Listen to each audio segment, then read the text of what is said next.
Hello everyone, আসসালামু আলাইকুম। I hope তোমরা সবাই খুব ভালো আছো।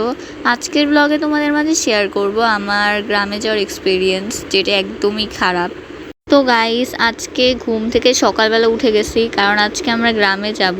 আর আজকে হচ্ছে চান রাত।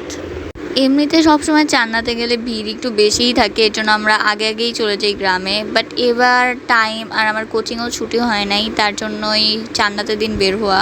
বাট এত পরিমাণে ভিড় হবে এটা কখনোই ভাবি নাই।